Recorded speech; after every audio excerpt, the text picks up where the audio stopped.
हरे भरे घने जंगल में तरह तरह के जानवर थे। उस जंगल का राजा था शेर।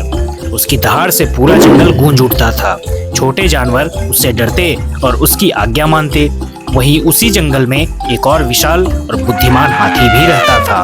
वो बहुत ही ज्यादा ताकतवर था, लेकिन कभी अपनी ताकत का घमंड नहीं करता था। हाथी सबकी मदद करता और इसलिए सब उससे प्यार करते। लेकिन शेर को ये बात पसंद नहीं आती थी। वो सोचता था मैं राजा हूँ, सब मुझसे डरते हैं, पर ये हाथी किसी से नहीं डरता। अगर ये मुझसे बड़ा और ताकतवर निकला तो मेरी इज्जत क्या रह जाएगी। एक दिन शेर गुस्से में हाथी के पास पहुंचा और बोला, अरे हाथी, कहते हैं तू जंगल का सबसे ताकतवर जानवर है। अगर हिम्मत है तो मुझसे मुकाबला कर। हाथी शांति से बोला, भाई शेर, ताकत दिखाने के लिए झगड़ा करना ठीक नहीं। असली ताकत तो दूसरों की मदद करने में है। लेकिन शेर नहीं माना। उसने जोर से दहाड़ लगाई और हाथी पर झपट पड़ा। हाथी ने बिना गुस्सा किए अपनी लंबी सूंड से शेर को उठाया और धीरे से घास पर रख दिया।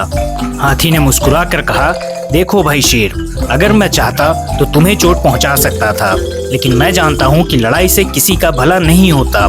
ताकत का सही इस्तेमाल भलाई में है, बुराई में नहीं।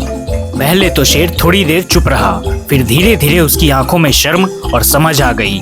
उसने हाथी से कहा, तुम सही कहते हो मेरे दोस्त। मैं अब तक सोचता था कि डरा कर ही राज किया जा सकता है, लेकिन असली ताकत तो दया और सहयोग में है। मुझे माफ कर दो मेरे भाई। हाथी ने मुस्कुराते हुए जवाब दिया, शेर भाई, दोस्ती में माफी नहीं होती। अब से हम दोनों मिलकर जंगल के छोटे छोटे जानवरों की रक्षा करेंगे।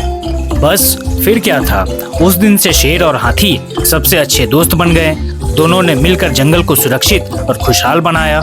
छोटे छोटे खरगोश, हिरण, बंदर और पंछी अब बिना डरे खेलते कूदते थे और पूरे जंगल में ये बात फैल गई कि असली ताकत दूसरों को डराने में नहीं, बल्कि उनकी रक्षा करने और मदद करने में है। तो मेरे प्यारे बच्चों, ऐसे ही और भी कहानियां सुनने के लिए वीडियो को लाइक करो, चैनल को फटाफट सब्सक्राइब करो।